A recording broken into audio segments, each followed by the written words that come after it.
24th edition of the Goldie Gossip podcast. I'm your host, Goldie Gossip. You ordered the box. You own the box. And I will tear your soul apart.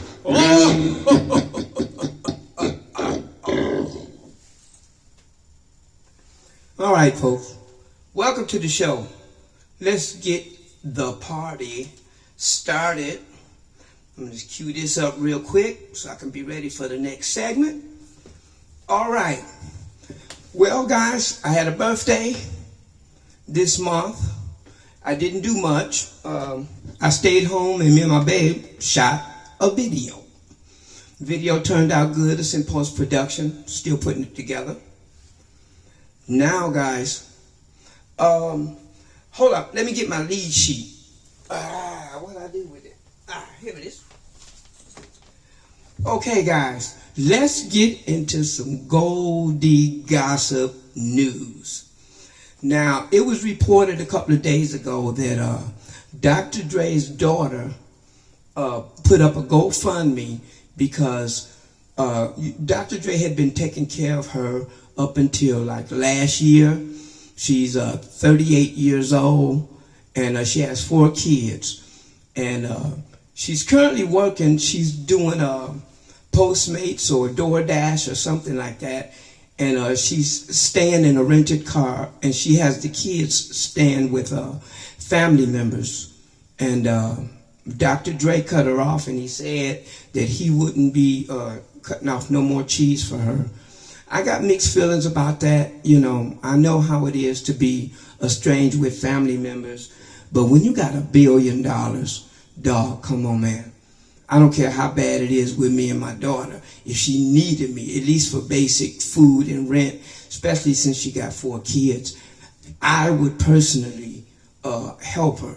But I want to let you listen to this interview about Dr. Dre and the whole situation. Stay with me, folks.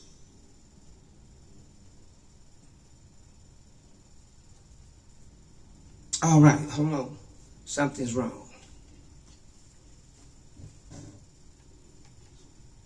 Away from her at any time because it's very expensive. Here we go, guys.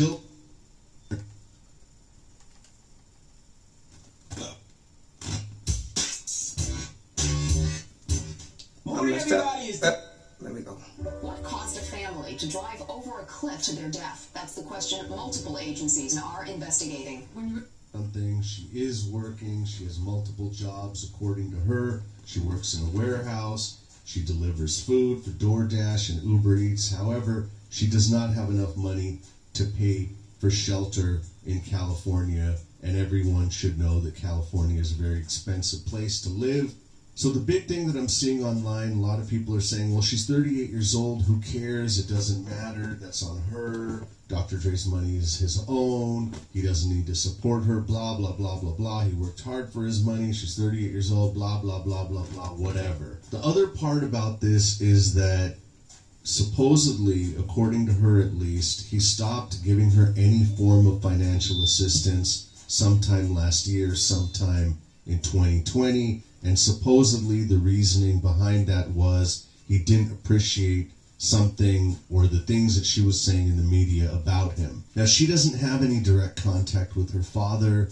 Everything that she hears or deals with in relation to him is through his attorneys. He has no relationship with her, according to her. She also claims that she hasn't seen him in like 18 years or something, that he's never met any of her kids. He has no relationship with his grandchildren, with her, whatever. So there's a lot of weirdness going on in this.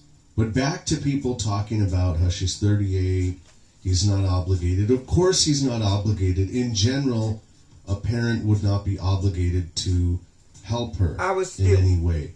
But I think in most situations, even with people who are much, much, much less rich, I would still help my daughter. Have nearly as much, or just if I had $1 billion, I would. I'm sure that most people would probably help their daughter who is in a difficult situation for whatever reason, right? Let alone a person who's basically a billionaire. Now, most people can't conceptualize a billionaire, $1 billion, hundreds of millions of dollars. But the fact of the matter is, for him to buy her a house even, let alone just like renting some place for her, but buying a place for her, buying a house for her, would be nothing for him. Absolutely. Supporting her to the extent of just, getting her food, getting her a place to live, it would be nothing to him. He would not.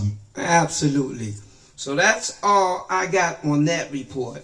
And in more Goldie Gossip news, I want to talk about the COVID. Now, this whole thing has been a mess. First, they got one vaccine. Then you got to get a second vaccine. After you get those two vaccines, they claim you got to get a third one. Now, here's the deal. I was always taught to never, ever take an intravenous drug that wasn't approved by the Food and Drug Administration. It's just common sense. Now, I'm thinking we're last, well, what I mean by we is people of color are last on the totem pole when it comes to finances, when it comes to quality jobs, when it comes to quality housing. But all of a sudden, they want to rush it to the poorest part of the communities, claiming that we're most impacted by the situation. Now, that may be true, but listen, people who have had two vaccinations have still been passing away. So, all I got to say is everybody can do whatever they want to do. I know what I'm going to do. I'm going to wait until something is approved by the Food and Drug Administration, and I will be the first one to step in line and get the vaccination. Until that time, I'm keeping it real, and I'm staying to myself. I'm quarantining, I'm wearing my mask, and I don't have friends, no way. Don't nobody come see me and Nancy anyway, which is cool. So I'm quarantining, I'm good, and when the Food and Drug Administration gets their crap together and come up with something definite, I'm out. That's all I got to say about that. Now, moving on, in more Goldie Gossip news, we're talking about the troops over in Iraq and in Afghanistan, wherever it is that they're having this war and people are being killed and slaughtered. Listen, I'm all for helping other people who need help. It's a humanitarian effort. But it seems like the United States is always the policers of the world. I don't understand that. So many people at home here in the United States are suffering financially, emotionally, and in every aspect. And they can take billions, if not trillions of dollars over there to help some people who have no regard for people in the United States, not really, except for what they can trade and get from us. So I'm saying this, they need to keep that money back in the United States where it's mostly needed for our people, for all people who are struggling with a low economy. And that's all I got to say about that.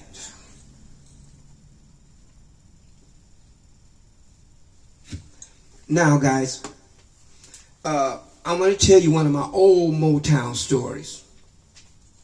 So, it's 1974 and it's December 16th. I'm with a group called Tailor Made.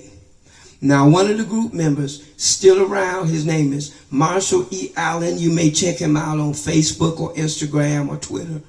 Marshall E. Allen was our lead singer in the group Soul for 5+1. I'm not Soul for 5+1. I'm tripping. Tailor Made. I'm sorry. And so, anyways, we get a gig for the Muslims. And this was before Louis Farrakhan. This is when Elijah Muhammad was still alive. And so they hired us tailor-made to perform at Cobo Hall on the waterfront of Detroit River. And we had to perform for a Muslim ceremony. Now, I was already shitting bricks because I'm a light-skinned dude walking into a place full of radical Muslims. So I was already really, really nervous. And we went down to Cobo Hall. Our dressing rooms were in the restrooms, but they had really nice restrooms in Cobo Hall. But anyways, we went in there and we're getting dressed. The Muslims are out there, they're doing their prayers and their, you know, whatever it is that Muslims do. And we're getting ready. I'm really, really nervous. And I'm in the stall. And so I got my outfit on and I'm putting on my shoes. My shoe slipped out of my hand and fell into the toilet. Man, it fell in the toilet and I grabbed it, picked it up, poured the water out. Soon as I did that, the guy came into the room and said, we were due to be on stage in 1 minute. Man, I had to take that wet shoe and put it on. And here we go. Walking out to the stage and everybody was, at least the group, they knew what was up. They was laughing at me. I'm walking out on the stage, squish, squish, squish, squish. And behind me, every time I took a step, there's a little puddle of water. Man, it was the worst gig I ever had. We went out there and we doing the gig. We're doing the choreography and we're singing for the Muslims. And my feet just going squish, squish, squish, squish. Man, I never lived it down. Till this day, Marshall and the rest of the boys, Fat Kenny, his cousin Bug, and Willie was our bass singer. They all laughed at me for a long time after going through that experience with the wet shoe deal. I think that was my worst gig ever. And that completes my story, at least one of my good Detroit stories anyways. So guys, I'm going to close out the show with a video. Let me set it up. Hold on, folks.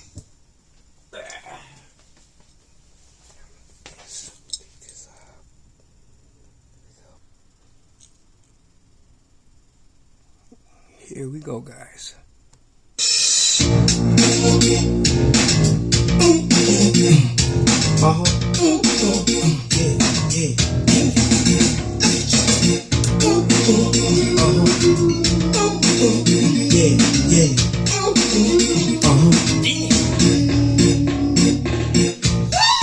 Look at you. Back it up. Show me what you're doing. I'll be coming with the cash in my hand. Got 40 of them shorty with the master plan. Got baby like Nicki Minaj. That back large and in charge. You bet I wanna kiss ya. Red beans and roasted miss ya. What you doing to me? You put me in ecstasy. I like how you do when you do when you do when you do when you do it to me. I like what you do to me. You put me in ecstasy. I like how you do when you do when you do when you do when you do it to me. You know when I see you dancing, baby, you're out that floor and spin more dough, baby. See you in this atmosphere. To hell with dancing on the star romancing. But I wanna get with you, do the things you want to do. I wanna get with you, 'cause you're the one, you're the one. Spinning around the world, seen all kinds of girls, but they don't compare to you. You're the one, you're the one. Here we go again. That ass is my friend. Shake it up, shake it up, shake it up, shake it. We got money, girl, you make it. Show them what you got, show them that you're hot. Show all the fellas in the club, you don't stop. Everybody in the club got dope, we show them. Drop it down low to the floor, we throw it. Ha! Like what you doing to me, they had back to say, like how you do when you do, when you do, when you do, when you do it to me. What you do it to me, what made it back to say, like how you do when you do, when you do. know when I see you dancing, baby, I'll settle miss anymore, don't, baby. See you here in this atmosphere. To hell with dancing, wanna start romancing. Wanna get with you, do the things you wanna do. I wanna get with you, cause you're the one, you're the one. See, I've been around the world, and I've seen all kinds of girls, but they don't compare to you. You're the one, you're the one. What you do to me? I'm in ecstasy. Like how you do when you do, when you do, when you do, what you mean? Like what you doing to me? You put me in ecstasy. Like how you do when you do, when you do, when you do, when you do. Fake hair, fake nails, but the booty for real. Hair done, nail done, everything. Fake hair, fake nails, but the booty for real. Hair done, nail done, everything. Fake hair, fake nails, but the booty for real. Hair done, nail done, everything. Fake hair, fake nails, but the booty for real. Hair done, nail done.